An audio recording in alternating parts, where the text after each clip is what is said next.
Olá amigos, tudo bom? Nós estamos de volta aqui na nossa TV da Cidade, Canal 20, com mais uma edição do programa Saúde e Companhia. Espero encontrar você de bem com a vida. Estamos vivendo mais uma semana, estamos no mês de abril, mês esse que traz a Páscoa, traz o coelhinho da Páscoa e traz, é claro, muitas reflexões, né? A Semana Santa, em que muitos procuram se alimentar com o peixe nosso de cada dia. É interessante que no Brasil existe essa tradição e que muitas pessoas só comem peixe na Sexta-feira Santa. Alimento super saudável que deveria fazer parte da mesa do brasileiro toda semana. No mínimo uma vez por semana, colocar o peixe na alimentação. Mas o peixe, que também é um alimento no Brasil abundante, não está com o preço muito acessível. E as pessoas acabam optando por alimentos menos saudáveis e mais baratos. Isso não é muito legal. Tem aquele famoso ditado, você é o que você come, acredite você ou não. Essa é a grande verdade. Então, faça uma alimentação saudável. Invista menos em cigarro, invista menos em drogas, invista menos em bebida alcoólica e invista mais em alimentos saudáveis, com menos gordura vegetal, menos gordura saturada. A gordura vegetal até que é saudável, mas em excesso também faz mal. Em alimentos com pouco açúcar, pouco sal, aqueles industrializados e por aí vai, para que você tenha uma vida longa e saudável, o que é muito importante. Não importa você viver muito e viver doente, o que importa é você viver bem e de forma saudável. Ok? Muito bem, o programa de hoje tem a ver com alimentação também. Eu recebi alguns e-mails e recados no nosso WhatsApp, você vai ver aí na telinha, o meu amigo José vai colocar os nossos endereços eletrônicos. Você pode mandar a sua sugestão pedindo para que nós abordássemos um tema aqui no programa e nós com certeza vamos abordar com o maior prazer. Você é a razão maior do nosso trabalho. Ok? O tema de hoje é muito importante e foi sugestionado a presença no programa de um endocrinologista. Nós temos um nosso endocrinologista, que é o nosso consultor da área de endocrinologia, com larga experiência naquilo que faz, que é o Dr. Luiz Antônio de Araújo. E é uma alegria receber o Luiz, porque o papo que eu levo sempre aqui com o Luiz é muito agradável, é muito apreciado e depois repercute muito bem nas redes sociais. Luiz, seja bem-vindo, tudo bem?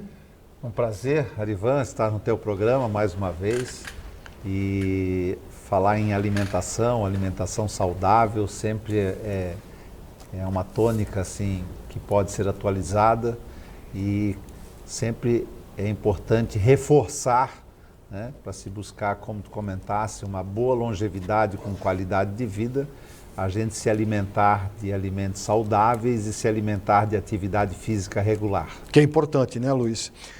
Doutor Luiz, é verdade que... eu não sei, eu leio bastante, gosto de ler, mas às vezes eu fico com dúvidas. Aliás, nós estamos vivendo um momento de muita dúvida no planeta, né? Dúvida em tudo que a gente lê, que a gente ouve. A criança, quando nasce, a mãe acostuma ela com um tipo determinado de alimentação. Essa mãe está criando um filho, vamos supor, tem hoje a mania, hoje não sei muito, mas antigamente era molhar o bico no açúcar e dar para a criança. E hoje tem muita mãe que ainda usa essa prática. Isso é saudável, Luiz? Eu posso responder essa pergunta, Arivan. Assim, a influência da alimentação já começa no início da gestação.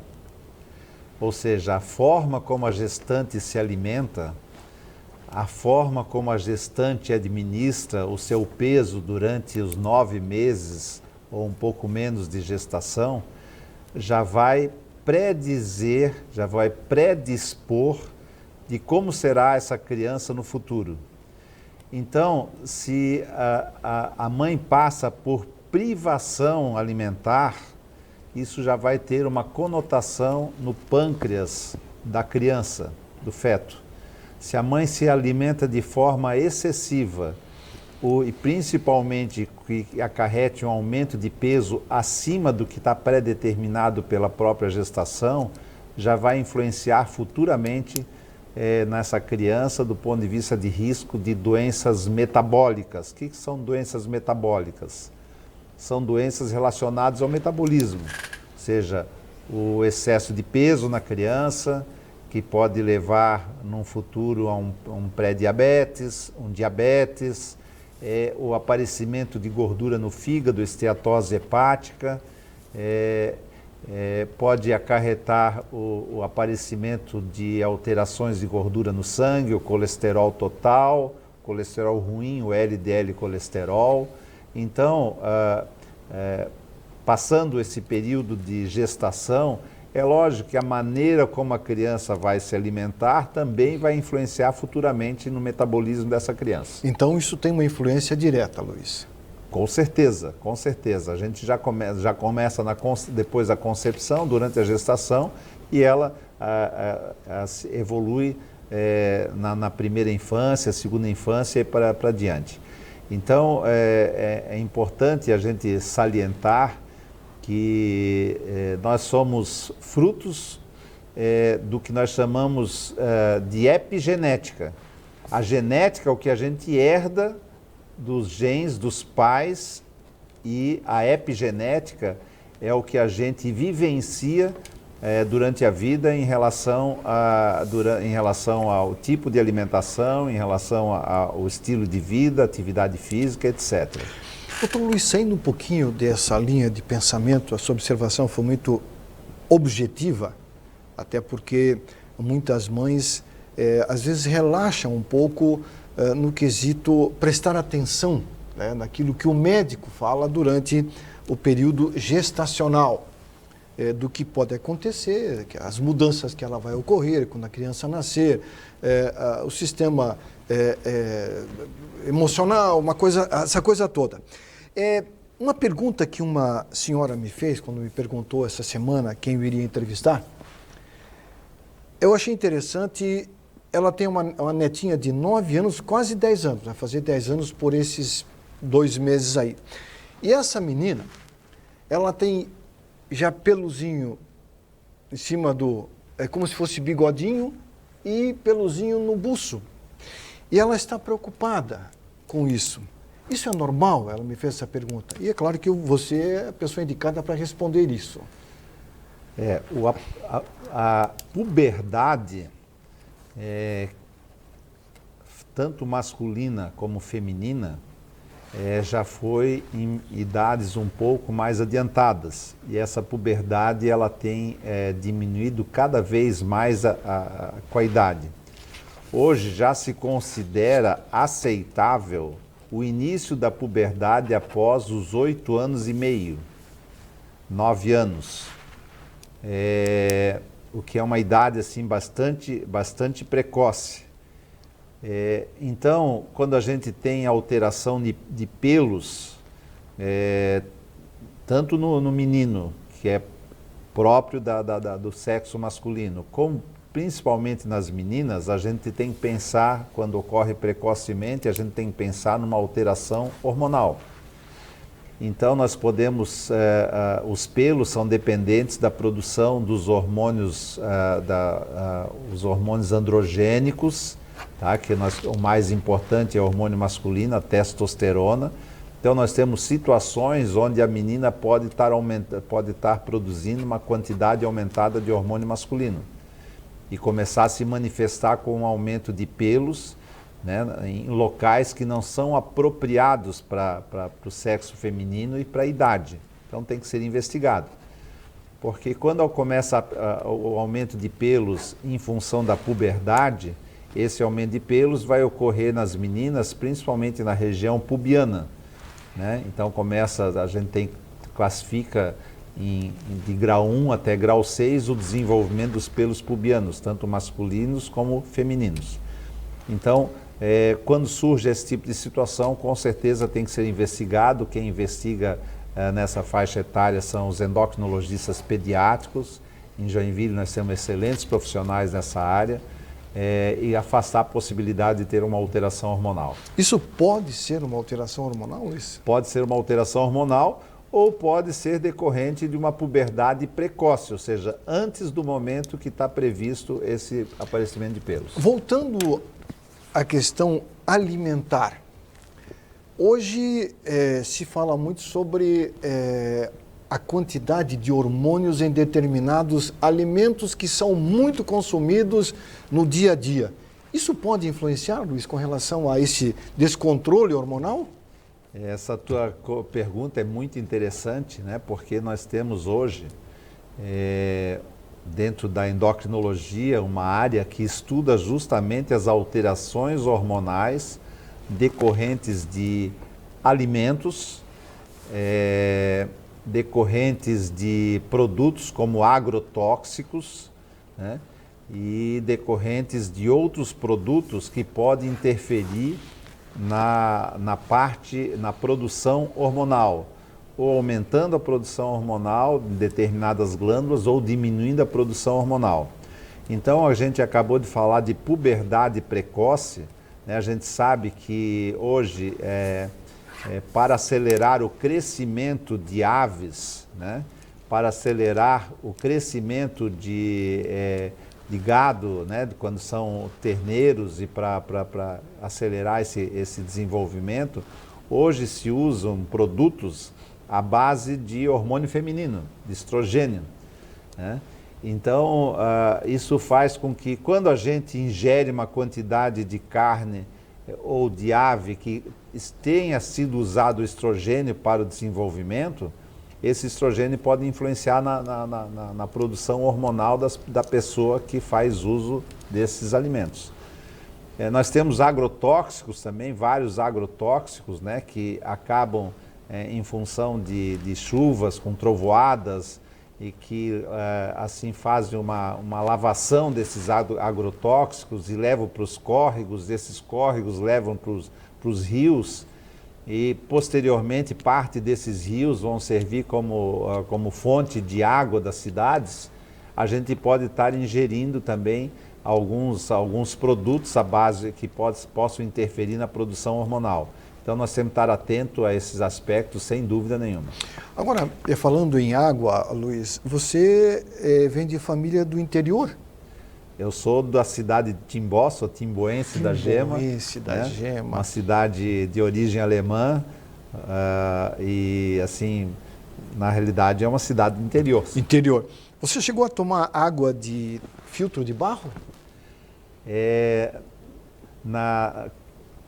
Quando nós morávamos em Timbó, a gente usava água de poço. Água de poço.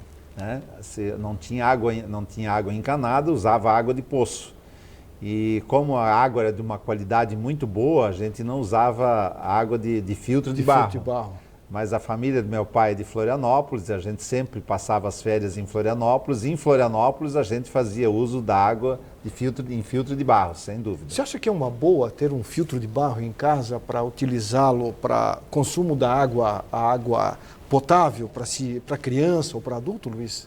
Na realidade, qualquer filtração da água melhora a qualidade da água. Agora, se essa água se é uma água saudável para ser consumida, é difícil de a gente avaliar. Depende da fonte dessa água. Também, né? Tem isso, né, Luiz? Então, hoje nós temos que, se a gente tiver condições, o ideal é usar água envasada, né? Que é uma água de melhor qualidade, que a gente não sabe o problema. É a fase de pré-captação da água, a fase de tratamento da água e a fase de pós-captação da água. Então nós temos regiões assim que a água é saudável, é potável, né, como a gente fala. Agora tem regiões que a gente tem que cuidar um pouco mais, né, porque muitas vezes surgem viroses, outras doenças decorrentes da contaminação da água. O importante é você tomar água, mas uma água de qualidade, né, Luiz? Isso, infelizmente Isso nem todo no mundo sistema, tem acesso às águas envasadas, né? Exatamente. O sistema endocrinológico, quando a água não é boa, também tem alteração, né, Luiz? Sim, se a gente tem contaminação por algum produto que possa interferir na produção hormonal, sem dúvida pode haver interferência. Pode haver interferência. Muito bem, nós estamos conversando hoje com o Dr. Luiz Antônio de Araújo, médico endocrinologista. Doutor Luiz, o bócio ainda é uma doença em evidência? É interessante, porque o bócio, a gente considera o bócio qualquer aumento da tireoide.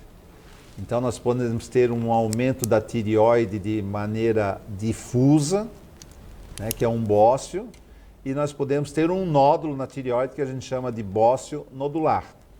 Só que o termo bócio antigamente era utilizado, ele foi consagrado para pessoas que tinham uma doença chamada bócio multinodular, ou seja, a pessoa tinha vários nódulos e como se sabe que a fonte da produção de hormônios da tireoide é o iodo e nessa época não se usava o iodo associado ao sal, né? Hoje o nosso sal de cozinha é um sal que contém iodo, então o sal iodado.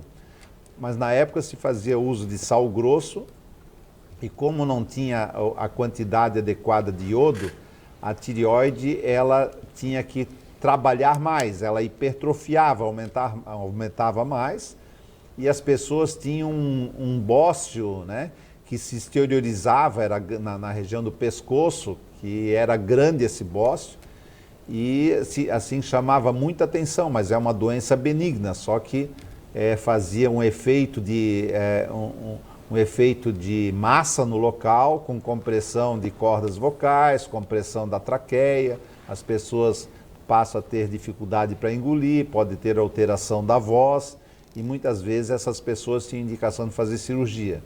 Hoje, como o sal é iodado, e como se detecta mais precocemente as alterações da tireoide e se tratam precocemente, a gente não vê mais esses bócios gigantes, né? Mas qualquer aumento da tireoide a gente considera de bócio, bócio. Quando a tireoide aumenta, é uma falta de iodo? É uma das causas. Uma das causas. Uma das causas, né? Nós podemos ter nódulos na tireoide, que são tumores benignos. Nós podemos ter o câncer de tireoide. Que aumenta também, Luiz? Também aumenta a tireoide. Então, a gente detecta essas alterações através da palpação, mas também pode ser detectado quando esses nódulos são maiores, a gente consegue detectar pela inspeção. O que é inspeção? A pessoa fica de frente o espelho, enche a boca da água, faz uma extensão do pescoço, deixa o pescoço esticado e quando engole a gente vê, quando tem o aumento da tireoide, a gente engole e a gente vê a tireoide se desenhar anteriormente. Então, porque a água passa pela traqueia e empurra a tireoide para frente. Então, a gente consegue, quando a pessoa tem nódulo de tireoide, nódulos maiores, a gente consegue observar nesse método. Muito bacana essa explicação, muito legal. Agora nós temos um intervalo e depois do intervalo nós vamos mostrar umas fotos que eu separei, Luiz. E com as fotos você vai explicar para quem está em casa o que significa essas fotos. Até porque as mulheres, eu vou deixar essa pergunta no ar, será que as mulheres são as que mais sofrem com disfunções tireoidianas? Não sei se a palavra certa é essa. Ou são os homens que mais sofrem? Nós temos intervalo comercial, é rápido, o programa Saúde e Companhia, que conversa hoje com Luiz Antônio de Araújo, médico endocrinologista, volta em instantes. Muito bem, estamos de volta conversando hoje com o Dr. Luiz Antônio de Araújo, médico endocrinologista. Dr. Luiz é membro da Sociedade Brasileira de Diabetes, também membro da Sociedade Brasileira de Endocrinologia. Inclusive, você vai participar de um evento fora do Brasil? Isso. Agora, né, Luiz? Agora, em junho, nós temos o Congresso Americano de Diabetes. O Congresso da American Diabetes Association, que é o maior congresso de diabetes no mundo. Poxa, muitas novidades. A gente, depois de 2 anos fazendo os congressos de forma online, agora a gente está voltando a fazer os congressos de forma presencial. Antes de mostrar as fotos que eu falei no bloco anterior, doutor Luiz, uma pitada rapidamente ainda nesse tema, que é um tema que eu refuto de muita importância, que é os cuidados com relação ao diabetes. Nesses últimos 2 anos em que o mundo viveu e vive ainda a pandemia do Covid, lamentavelmente, e também da gripe, surgiram novidades no tratamento contra o diabetes? Com certeza, Arivan. Assim, o diabetes é uma das doenças mais estudadas no mundo, porque é uma doença que, como é uma doença crônica e pode evoluir com complicações, imagina o custo para o sistema de saúde, tanto público como privado, de um paciente que perde a visão em relação ao diabetes, né? Ou um paciente que tem que fazer uma amputação de membros de um pé, de uma perna, em função do diabetes. Ou um paciente que precisa passar a fazer diálise pelo menos 3 vezes por semana em função de uma complicação do diabetes. Então, o custo é muito alto dos pacientes portadores de diabetes que apresentam complicações. E ainda as complicações cardíacas e circulatórias, um paciente que tem um infarto ou tem um AVC com sequelas. Então, em função desse custo, né, se investe muito no tratamento do diabetes. Infelizmente, a gente ainda não tem para oferecer para os nossos pacientes a cura do diabetes, mas nós temos muita coisa em evolução. Mas no que tange ao tratamento do diabetes, o grande diferencial hoje que a gente não trata mais o diabetes focado apenas no controle do açúcar no sangue, da glicose, que é importante, sem dúvida nenhuma, fazer o controle da glicose, do açúcar no sangue. Mas o paciente diabético, além do controle do açúcar no sangue, tem que estar controlado os níveis de gordura no sangue, o colesterol e os triglicerídeos. Tem que estar controlada a hipertensão arterial do paciente, se ele for hipertenso. Nós temos que controlar todas as intercorrências e principalmente fazer a prevenção das doenças cardíacas e as doenças circulatórias, ou seja, o infarto e o derrame, o AVC. O paciente diabético que não morre de acidente, que pode ocorrer, infelizmente, ou não morre de câncer, que também pode ocorrer, ele vai morrer de infarto ou derrame, ou do AVC. Então, a grande novidade hoje é que as novas classes de medicamentos para o diabetes, nós temos 2 classes novas que, além de controlar o diabetes, auxiliam no controle da pressão arterial, auxiliam no controle do colesterol e do triglicerídeos e, principalmente, aumentam a proteção cardíaca, ou seja, os pacientes diabéticos acabam ter menos infarto fatal, derrame fatal ou morte de causa não cardíaca. Então, é muito importante que os pacientes tenham acesso a essas novas classes de medicamentos. São medicamentos recém? Um dos medicamentos, nós temos um dos medicamentos, é uma classe que assim controla o diabetes por eliminar açúcar na urina e promover o que a gente chama de cetose, que aumenta a proteção cardíaca e circulatória. E outro medicamento que promove a redução de peso, aumentando a produção de insulina no pâncreas e diminuindo a produção de glicose pelo fígado, que também é uma fonte de aumento do açúcar no sangue. Agora, esses medicamentos têm uma boa resposta com uma reeducação alimentar também, né, Luiz? O tripé do tratamento, né, é alimentação saudável, atividade física regular e a medicação. E nenhum medicamento dispensa a alimentação saudável e atividade física regular. Aliás, o que tem de mais barato para o tratamento de diabetes é o cuidado alimentar e a atividade física. E não custa caro, né? Não custa caro. Folhas. E cada pessoa pode buscar uma atividade física que goste de fazer, que tenha tempo para fazer e que vá cumprir, mas que faça atividade física. É muito importante. Eu até tenho batido muito nessa tecla, Luiz. Eu lembro de que Quando o presidente Barack Obama governou a maior potência do planeta, que é a América do Norte, os Estados Unidos, a Michelle Obama tinha uma equipe de mais de 150 pessoas, entre médicos, endocrinologistas, professor de educação física, médico clínico geral, nutricionista. Ela viajou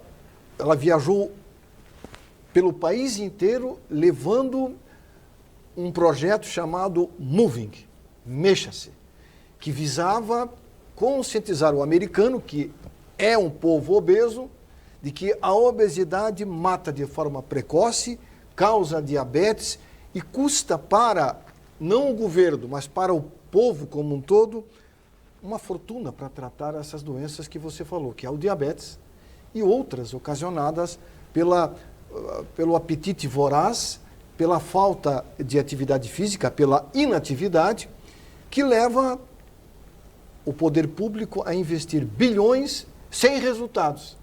Porque não adianta o governo botar um posto de saúde com médico, remédio, se a população não se cuida.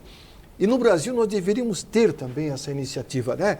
Copiar dos americanos o que é bom. Nós copiamos a moda do Halloween, o hambúrguer, nós copiamos refrigerante, mas não copiamos o que é bom. Então fica uma sugestão à primeira-dama do Brasil, a Michelle Bolsonaro, que também é Michelle, né? Que também adote isso, que faça um projeto desse e que visite o Brasil em cada estado, levando uma mensagem de saúde para a população, incitando a população a se alimentar corretamente e praticar atividade física, né, Luiz? É mais barato, né? Esse projeto da Michelle Obama foi fantástico. Muito, até hoje, ainda lá... infelizmente, não se tenha, não na mesma intensidade, mas foi um projeto belíssimo e, de fato, deveria ser copiado. Agora, cada pessoa assim, acaba assumindo um projeto, né? A nossa Michelle, a Michelle Bolsonaro, ela assumiu um projeto junto aos surdos e mudos, que é muito bonito. Bacana, também, legal. De inclusão de surdos e mudos. Isso. Mas, sem dúvida, esse deveria ser um projeto mais de amplo. governo. De governo, né? Exato. Para estimular a atividade física. Agora nós estamos saindo de um período assim muito difícil, né, Ivan, de pandemia, onde assim se foi feito, não se teve oportunidade de fazer muito planejamento, não se teve oportunidade de fazer, de evoluir, mas porque estava se apagando só o fogo, tentando resolver o problema da pandemia pela Covid-19. E eu acho que assim de uma certa forma assim conseguiram assim nós conseguimos superar essa fase, já estamos numa outra fase e futuramente nós com certeza vamos ter projetos voltados à saúde pública, voltados à prevenção propriamente dito. Agora fica um recadinho também aqui para as primeiras damas dos municípios, né? As esposas dos prefeitos, que também podem tomar essa iniciativa, não é verdade? O governador tem uma esposa também que ela poderia, né, adotar essa postura de desencadear um projeto focado a trabalhar em prol, não da campanha política do marido, mas em prol do povo, né? Da saúde. Isso, da prevenção. Exatamente, que quando vem um pedido do Arivan, quem é o Arivan? Mas quando vem de uma primeira-dama, de um médico como você, o médico falou, tem, né, outro impacto. O Arivan, né, não tem tanta importância. Acho que todos podem contribuir, né? Sem dúvida, todos podem contribuir. Mas vindo de uma autoridade, Luiz, com certeza, né? O peso é maior. O impacto é maior, né? O peso é maior. A primeira-dama, vamos supor, de Joinville, fazendo uma campanha nas redes sociais, né? Você que é diabético, toma o remédio direitinho, faça atividade física, vamos nos reunir na praça dia tal, vamos fazer atividade, muda. A primeira-dama do Estado, a mesma coisa. Então, eu acredito que falta um pouquinho mais de empenho nesse sentido, sabe, Luiz? A gente se dá um pouquinho mais para que as pessoas olhem e pô, eu vou adotar essa prática, porque eu sei que é saudável. Podemos fazer um mundo melhor, né, Luiz? Cada cidadão tem que escolher e buscar o que é melhor para si. Com certeza. Não há dúvida, como diria um amigo meu. Nós temos umas fotos que eu selecionei. Se o José puder colocar a primeira foto no ar, na telinha aí para você observar, e o doutor Luiz vai explicar o que é isso. Olha essa foto, eu achei muito bacana, Luiz. Estão falando da tireoide. Muita gente não sabe que nós temos aquela glândula no pescoço, né, Luiz? Essa foto, esse slide, ele é muito ilustrativo, né? Porque mostra exatamente como é a tireoide. É como se fosse uma borboleta, né? Com duas asas, uma asa do lado direito, outra asa do lado esquerdo. E entre as duas asas tem o corpo da tireoide, né? Então, e a localização da tireoide nas mulheres, né? Onde está escrito a traqueia ali, aqui é uma região de cartilagem, né? Ou seja, uma região mais endurecida, e no homem nós temos o pomo de Adão, né? Então a tireoide fica logo abaixo dessa cartilagem. No homem? Nas mulheres. Nas né? mulheres. E no homem logo abaixo do pomo de Adão. Então, e ela tem, assim a gente observa que por trás da tireoide ocorre a traqueia e a faringe, por onde passam os alimentos. Então tem uma relação direta da traqueia com a tireoide. A tireoide fica anterior à traqueia. É uma glândula que não é tão grande, né, Luiz? Não, ela não é muito grande, ela é cerca de 30 a 40 gramas, mais ou menos, mas ela tem uma função muito importante no organismo. Tá? Mas é muito ilustrativo para saber como é a tireoide e a localização da tireoide. A próxima foto, José, por favor. Nós temos mais duas ou três fotos. Essa foto, essa aí é uma anomalia da glândula tireoidiana, Luiz? Como eu falei, essa pessoa, né, uma pessoa do sexo feminino, pelo cabelo aparentemente, né, ela está com o pescoço estendido, né? E quando fica com o pescoço estendido, a traqueia empurra a tireoide para frente. Então nós conseguimos ver do lado direito da pessoa, né, assim, do lado esquerdo nosso ou do lado direito da pessoa, no pescoço, um pouco abaixo ali à direita, né, da paciente, uma tumefação, um aumento, né? Aquilo ali é um bócio, né? Bócio. Ou seja, a tireoide ela está difusa, a gente pode dizer que ela está difusamente aumentada, mas com predomínio do lado direito, da asa direita da tireoide, o lobo direito. Certo. A próxima foto, José, por favor. Isso aqui também mostra um pouquinho sobre o hipotireoidismo. Fale um pouquinho. Isso é o hipertireoidismo, tá? O hipertireoidismo é o aumento da produção de hormônio tireoide. É uma doença autoimune causada pelo próprio organismo, onde existe um aumento de um anticorpo, né? E esse anticorpo ele estimula a produção de hormônio tireoide independente do controle do organismo, independente do controle da hipófise. Então, a pessoa que tem o hipertireoidismo tem o bócio, que é uma tireoide, bócio difuso, aí como está na fotografia, a tireoide está aumentada difusamente no seu contexto, tá?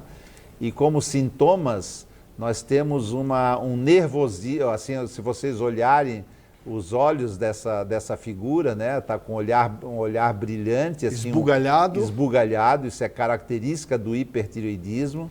A pessoa tem nervosismo, sente muito calor, tem intolerância ao calor, os olhos ficam aumentados e inchados, aumenta o apetite, aí não mostra, mas a paciente, apesar de comer mais, emagrece, tem tremor nas mãos, diminuição do peso, pode ter aumento do funcionamento do intestino, a diarreia. Só tem uma coisa assim que não está correta aí, o TSH não é o hormônio da tireoide, é o que controla a produção do hormônio da tireoide. Certo. Nesse caso, mostra um TSH aumentado, mas no hipertireoidismo o TSH fica baixo. É o contrário, a flecha ali. Tá? E os hormônios da tireoide, T3 e T4, não aparecem aí na figura, mas estão aumentados. A próxima foto, José, essa foto, doutor Luiz. Isso, da mesma forma, essa pessoa que está aparentemente uma pessoa do sexo feminino, né, que está com o pescoço estendido e está com a mão, os dedos, né, numa região da tireoide que aparentemente está aumentada. Então ela está pressionando a tireoide, né, no lado direito. Então a região, o lado esquerdo está aparentemente normal e o lado direito, o aspecto é de um aumento da tireoide, um bócio do lado direito. Tem mais uma foto, José? Ou essa é a última? Eu não lembro bem. Essa é a última. Ok. Doutor, essa doença, hipotireoidismo, as duas, e hipertireoidismo, tiveram um aumento nos últimos 10 anos no Brasil? Tem estatística disso, Luiz? Estatisticamente, a gente não houve um aumento. o que se sabe é que existe um maior número de pessoas com hipotireoidismo e hipertireoidismo por um aumento do diagnóstico, pela qualificação dos profissionais em suspeitar de uma disfunção tireoidiana, tanto hiper como hipotireoidismo, pedir os exames corretamente e fazer o diagnóstico e iniciar o tratamento. Então, o que nós observamos que aumentou o número de pacientes, mas por um aumento, uma melhora no diagnóstico da doença. O que mais prevalece, o hipo ou o hiper? A doença mais prevalente, mais comum da tireoide é uma infecção crônica da tireoide, chamada tireoidite crônica. Essa tireoidite crônica também é uma doença autoimune, causada pelo próprio organismo, onde o organismo, por um problema no sistema de defesa do organismo, ele deixa de reconhecer a tireoide como a estrutura própria dele. Nesse sentido, ele lança a mão dos glóbulos brancos, dos leucócitos, se transformam em anticorpos que vão destruindo as células que produzem hormônio tireoide lenta, gradual e progressivamente. A consequência da tireoidite é o hipotireoidismo. Então, a doença mais comum é a tireoidite e a segunda doença mais comum é o hipotireoidismo. O hipertireoidismo é menos frequente. Isso causada pela tireoidite crônica. A tireoidite crônica causa o hipotireoidismo, certo? Então, são as duas doenças mais prevalentes. O hipertireoidismo é uma doença menos prevalente, menos comum. Essas alterações da tireoide, tanto o hipotireoidismo como a tireoidite ou o hiper, tem muito a ver com a questão hereditária, Luiz? Mãe teve, a filha pode ter? A tireoidite crônica é uma doença familiar, pode ser genética. Então é mais comum em pacientes que têm antecedente familiar de disfunção tireoidiana, principalmente o hipotireoidismo. Então é uma doença que tem uma predileção genética. Genética. A mãe que tem, a filha pode fazer um exame antecipado para saber se tem uma alteração hormonal ou não, Luiz? Pode. O exame que se faz quando a gente quer detectar precocemente a tireoidite é fazer um exame chamado dosagem de anticorpos antitireoide. Então, nós podemos ter, numa fase mais precoce, os anticorpos positivos, que caracteriza a doença tireoidite, mas com a produção de hormônio tireoide normal. Né? Uma fase mais adiante, pode evoluir, então, com a diminuição da produção de hormônio tireoide, o hipotireoidismo. Muito bem, se você tem a sua mãe tem problema da tireoide, você que é mulher, você pode fazer esse exame para fazer, de repente, um diagnóstico precoce e saber se você pode desenvolver esse problema no futuro e, de repente, já começar a fazer um tratamento caso isso seja prescrito pelo médico. Nós temos um intervalo comercial, nós estamos conversando hoje com o Dr. Luiz Antônio de Araújo. No último bloco do programa, nós vamos falar sobre reposição hormonal. Esse é um tema muito interessante, que ainda deixa a cabeça das mulheres muito conturbada. Intervalo comercial rápido, o programa Saúde e Companhia volta em instantes.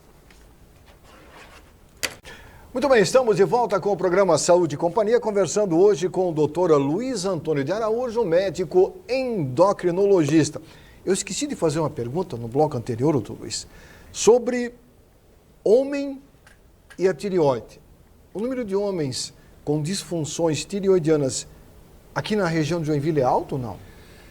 Não só na região de Joinville, Arivan, como isso é uma estatística a nível global, as doenças da tireoide, elas predominam principalmente acima dos 40 anos de idade, e nas mulheres é mais frequente que nos homens. Uma observação, quando a gente se depara com patologia nodular, ou seja, nódulo na tireoide, tumor na tireoide, a gente tem um cuidado maior quando o paciente é do sexo masculino. Do sexo masculino. Porque o risco de câncer de tireoide é maior no homem do que nas mulheres. Você já pegou pacientes masculinos com distúrbios graves da tireoide? Sim, a gente na prática do endocrinologista do dia a dia, a gente se deparar com nódulos de tireoide é muito comum. Quando ocorre essa situação, a gente pede um exame de imagem para caracterizar as características dos nódulos, ver a superfície do nódulo, ver os bordos do nódulo, a circulação desse nódulo, para a gente ter uma ideia se do ponto de vista de imagem é um nódulo benigno, se é um nódulo indefinido, se é um nódulo suspeito ou um nódulo maligno. E quando a gente suspeita, quando a gente tem um nódulo indefinido, suspeito ou suspeito de malignidade, a gente daí faz a biópsia do nódulo, que é um procedimento com agulha fina, a mesma agulha que coleta o sangue no braço, e assim, guiado pela ultrassonografia, faz a biópsia do nódulo. Esse material é examinado pela patologia e que nos dá um resultado, grau 1 e grau 2 é benigno, grau 3 é um nódulo indefinido pelo método, grau 4 nódulo suspeito, grau 5 e grau 6 são nódulos malignos. E quando isso ocorre, a gente tem que indicar cirurgia. O tratamento, quando detecta-se um nódulo maligno em uma tireoide de um homem, é o mesmo tratamento para a mulher? Idêntico ou não? O tratamento é idêntico. O tratamento consiste em fazer a cirurgia, que a gente é retirada a tireoide dentro do máximo possível, né? Nós temos excelentes cirurgiões aqui em Joinville, de cabeça e pescoço, temos resultados muito bons aqui.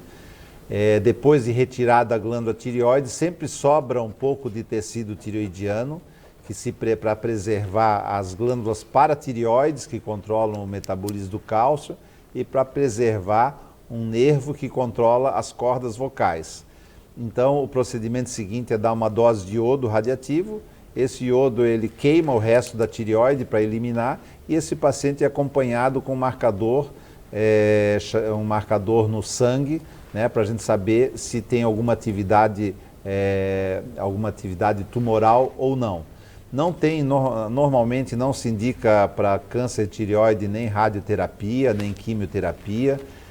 Felizmente o câncer de tireoide não é muito agressivo, a grande maioria desses casos é curável, né? E os pacientes têm uma longevidade com qualidade de vida normais se for feito o tratamento adequado, no momento certo, da maneira correta. Legal, desde que o diagnóstico seja feito de forma precoce também. Quanto mais cedo, melhor, né, Luiz? Quanto mais precocemente, melhor. Doutor Luiz, ainda há uma celeuma, né? A respeito da reposição hormonal em mulheres que estão entrando na menopausa já confirmada. Muito se fala, muito se discute. Houve alguma evolução na medicina com relação à reposição hormonal em mulheres, Luiz? Sim, a gente tem as coisas hoje bem definidas, que a gente chama de diretrizes, né? Do tratamento de reposição hormonal feminina. Essas diretrizes não são só aqui no Brasil, nós temos as diretrizes internacionais, que nós chamamos de guidelines. Então a gente segue, as diretrizes são baseadas em evidências, baseadas em estudos, baseadas em pesquisas, baseadas em resultados. Então, hoje, o que se considera diretriz na reposição hormonal feminina? Primeiro, nem toda mulher precisa fazer reposição de hormônio feminino no climatério. Tem mulheres que passam o período tem a menopausa, essa menopausa evolui com o climatério, que é o período que antecede e sucede a menopausa. Então, tem mulheres assim que não tem nenhum tipo de sintoma importante, não tem nenhuma alteração somática, que eu digo, no corpo importante, e consegue, assim, não tem necessidade de fazer reposição hormonal. Tem um grupo de mulheres, tem um percentual de mulheres que não podem fazer a reposição hormonal. Muitas delas têm indicação, mas não podem fazer em função de risco de câncer de mama, principalmente, e câncer de útero. E tem mulheres que podem fazer e se beneficiam muito da reposição hormonal. Então, tem mulheres que são muito sintomáticas, então a reposição hormonal melhora os sintomas do climatério, ou seja, os calorões, que nós chamamos de fogachos, a sudorese, principalmente noturna, o nervosismo, ansiedade, labilidade emocional, sintomas depressivos, e com a reposição hormonal revertem esses sintomas. Então, desde que a mulher não tenha nenhuma contraindicação para fazer a reposição hormonal e vá se beneficiar, deve ser feita a reposição hormonal. O que se evita hoje é fazer reposição hormonal por via oral, né, porque os hormônios por via oral têm a passagem no fígado e podem trazer algum tipo de eventos que devem ser prevenidos. Então, a melhor maneira de fazer a reposição hormonal hoje é pelo uso de gel, né, que é aplicado na pele, onde se repõe o hormônio feminino, o estrogênio. Quando a mulher não tem útero, não precisa da progesterona, que é outro hormônio feminino. E muitas mulheres também nessa fase têm sintomas decorrentes de diminuição da libido, do apetite sexual. Muitas delas se beneficiam com a reposição de testosterona.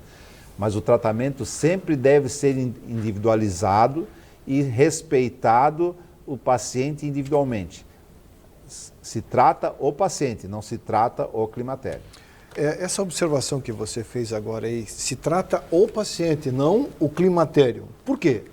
Porque o paciente é o centro do tratamento e cada paciente é diferente um do outro, né? Não existe uma receita de bolo para todos os pacientes. Isso quer dizer... cada mulher tem a sua necessidade individual. Você vai tratar individualmente cada mulher. Eu ia fazer essa colocação, desculpe até eu ter interrompido a sua colocação, às vezes sabe que eu interrompo para não perder a linha de raciocínio. Você é muito rápido, eu também tenho que ser rápido aqui. Uma mulher de 50 anos está fazendo a reposição hormonal. Ela tem uma amiga de 50 anos também, amiga de infância e tal. E uma foi no médico, foi lá conversar contigo, foi no ginecologista, o gineco mandou no endócrino, vamos fazer a reposição, você vai lá falar com o teu, aí chega lá, tá assim, olha, vamos fazer os exames, está confirmada que você tem a deficiência de hormônio e você precisa repor. Aí ela vai comprar esse hormônio que você vai indicar e vai começar a usar.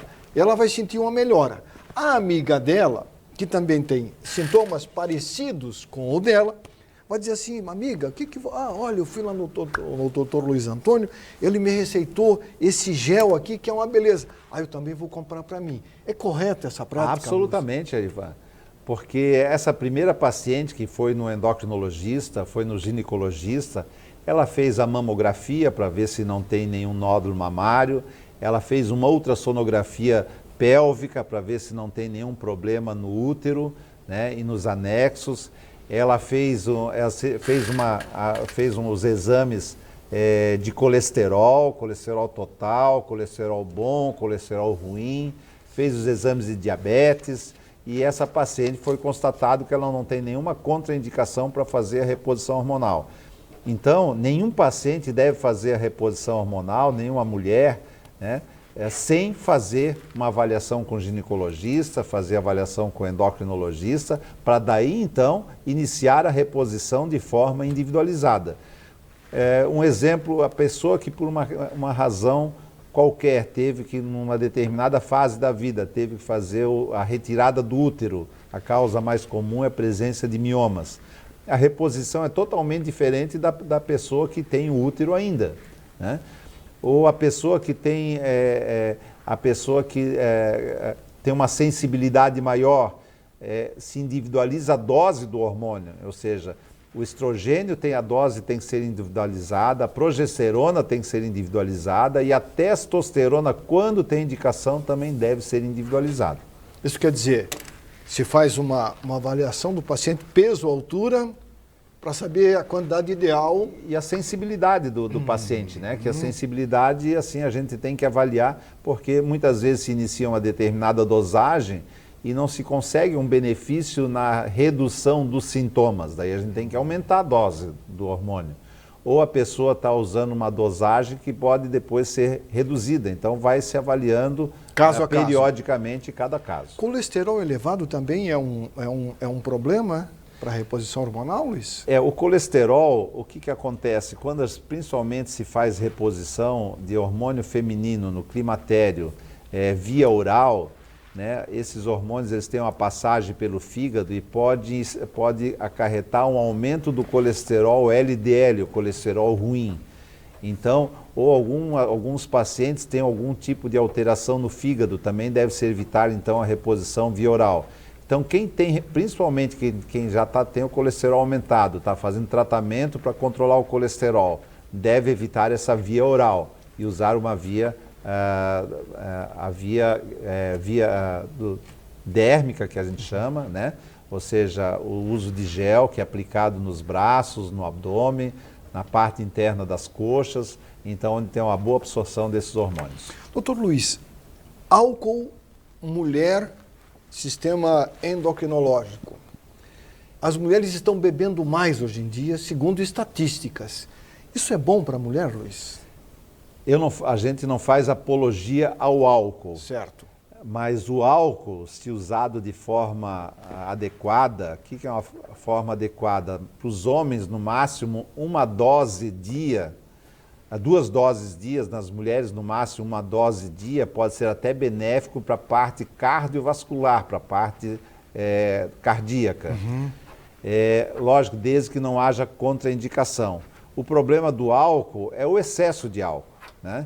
Então, 1 dose corresponde a uma long neck, uma taça de vinho, a pessoa tem que evitar as bebidas destiladas, né?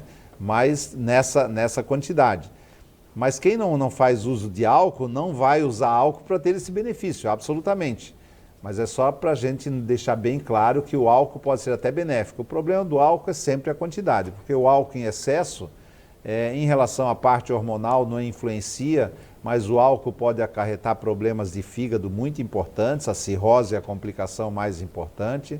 O álcool pode acarretar gastrite, o álcool pode acarretar uma doença chamada neuropatia, ou seja, a pessoa tem dores muito importantes, principalmente nas pernas, né, que são os membros inferiores. O álcool é uma droga, né, uma droga social. Então a gente tem que ter um pouco de cuidado, principalmente com a forma como se usa o álcool. Ainda falando de alimento, que diz que o álcool, a cerveja é o pão líquido, né? Vai se comer demais, engorda, né, Luiz? Leguminosos, eu tenho uma dúvida com relação a leguminosos. Os legumes engordam? Não. É lógico, assim, não são isentos de calorias, né? Os vegetais, né? Os legumes, eles têm calor, mas tem uma quantidade muito pequena. A gente teria que comer uma quantidade muito grande para poder influenciar no equilíbrio entre o que a gente ingere de calorias e o que a gente gasta de calorias. Então, de uma maneira geral, numa alimentação saudável, a gente libera as verduras, os legumes, né, que são as leguminosas que tu colocasse, a gente libera. E estimula o uso de carne magra, frango sem a pele, carne vermelha magra, peixe, como colocasse aqui no início, é uma excelente proteína, de excelente qualidade, né? E a gente tem que controlar a quantidade de carboidratos, né? Os carboidratos é que tem uma relação importante com o aumento de peso, a gordura propriamente dito, principalmente a gordura animal, a gordura vegetal também não é isenta de calorias. Nós temos bastante calorias, por exemplo, se usa a gordura de coco, né? Já foi um modismo usar gordura de coco para emagrecer, não tem sentido absolutamente nenhum. Nós já temos uma posição da Sociedade Brasileira de Endocrinologia, uma posição da Sociedade Brasileira de Nutrição, dizendo que não tem nenhuma indicação de usar a gordura de coco para o emagrecimento, porque ela é rica em calorias, né? Tem alguns alimentos, açaí, por exemplo, se consome muito açaí, é uma fruta. É uma fruta que não é de boa qualidade, mas tem uma quantidade de calorias imensa, porque tem muita gordura vegetal. E ainda se usa açaí com leite condensado, se usa açaí, vai se misturando uma série de coisas. A pessoa faz academia, que é excelente, gasta um monte de calorias, vai consumir o açaí, vai recuperar aquelas calorias que ela gastou naquele dia da academia. Repõe tudo. Então, não que a pessoa não possa usar açaí, é saudável, mas para quem precisa emagrecer, precisa fazer uma alimentação com menos calorias, hipocalórica, que a gente chama, açaí não entra nesse cardápio, com certeza. Legal. Tudo com moderação. Tudo com moderação. Até atividade física. Atividade física em excesso pode ser muito prejudicial, então tem que ser usar de bom senso. O que se preconiza são 150 a 180 minutos por semana divididos em 3, 4 ou 5 dias da semana, né? São 2 horas e meia, 3 horas por semana. O que a pessoa gosta de fazer, tenha tempo para fazer e que vai cumprir. Mas as pessoas que fazem atividade física regularmente, com certeza vão ter uma longevidade maior, com mais qualidade de vida. Muito legal essa conversa de hoje. Obrigado, Luiz. Eu que agradeço, foi um prazer muito grande. Eu espero poder ter contribuído com os telespectadores de alguma forma. E se precisar, a gente se coloca à disposição. Até a próxima. Até a próxima. Grande abraço. Ficamos por aqui, nós voltamos semana que vem. E não esqueça, no trânsito, muito cuidado. Seja gentil, seja paciente no trânsito para não ser paciente no hospital. Ok? Um grande abraço, boa semana. Nós voltamos semana que vem. Até lá. Tchau.